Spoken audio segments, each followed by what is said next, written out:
Speaking of championing young players, as somebody who's had a bit of a rough ride recently, and some perhaps Arsenal fans of a certain persuasion may disagree with me on this one, but a player who has had he's been given the cold shoulder a little bit by Mikel Arteta, and it looks as though that there's been some finality in that aspect. And there are elements where he's somewhat deserving, given that his behaviour, his ill discipline, as it's been reported, has kind of helped him to be pushed out of the club. But Mattéo Guendouzi, 22 years old now, has come in from Arsenal, alone with an option to buy.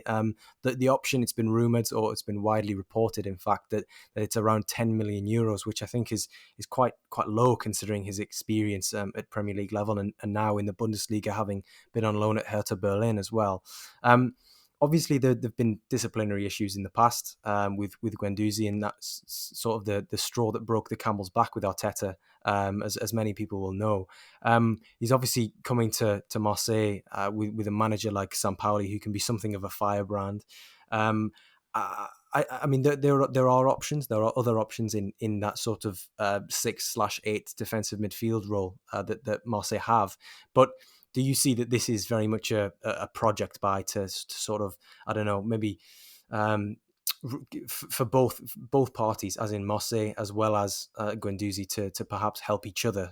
Guendouzi to kickstart his career once again, and Marseille to really get their hands on a really promising, very very talented young player, in on pitch terms at least, to help Marseille for what will ultimately prove to be peanuts if they end up signing him for 10 million.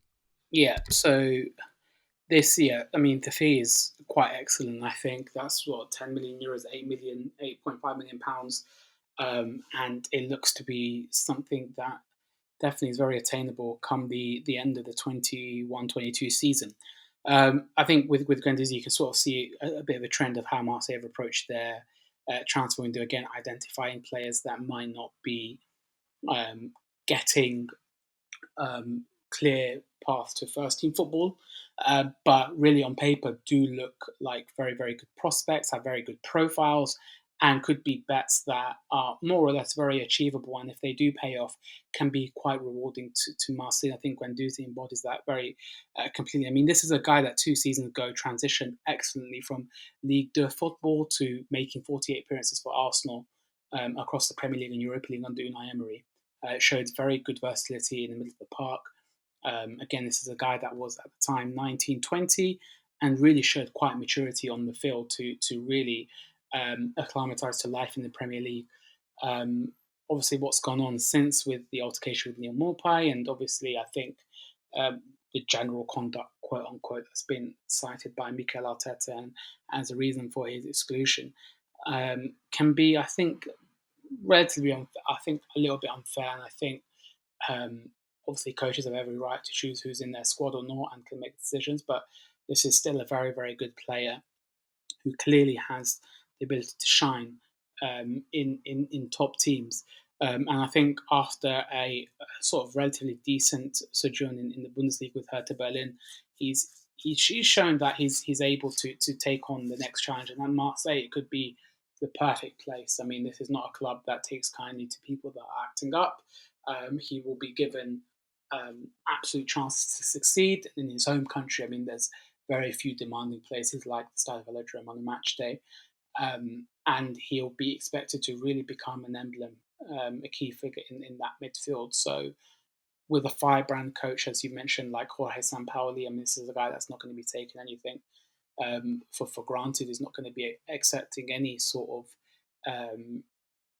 ill discipline. And I think with Guendouzi, he recognises that having been frozen out at Arsenal, the chance to really make a name for himself in his home country with one of the biggest clubs in that country, and sort of try and hit the heights where he was sort of named in the France national squad a couple of months ago, to sort of put himself in that contention again.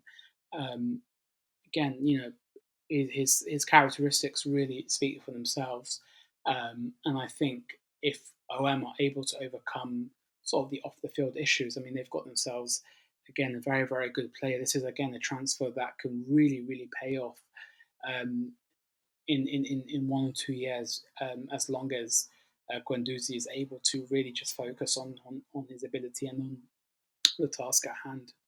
Just quickly on Guendouzi, obviously I'm briefly mentioned there were a few options to Sampaoli in the middle there. What do you see his sort of his preferred formation being, and especially with the makeup of these central midfielders? There's Papu Gueye, there's Guendouzi, there's Gerson, there's Buba Kamara. Provided that he isn't sold, and we obviously that's likely to happen. Obviously, we're going to get onto that, as well as Valentin Rongier. What do you envisage being the preferred sort of midfield partnership or trio?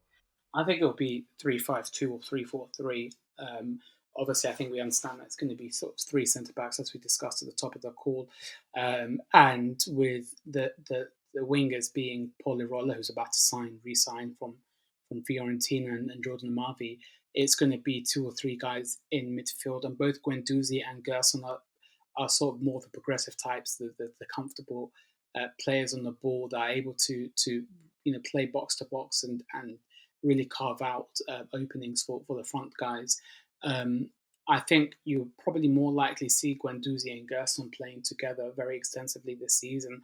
Kamara will be sold, or hope to be sold eventually, and with Pape being that defensive option, being the a secondary option. I think with Rongier in particular, these are guys who I don't think have shown the best of their ability to Sampaoli in the 4 or 5 months that he's been there so far.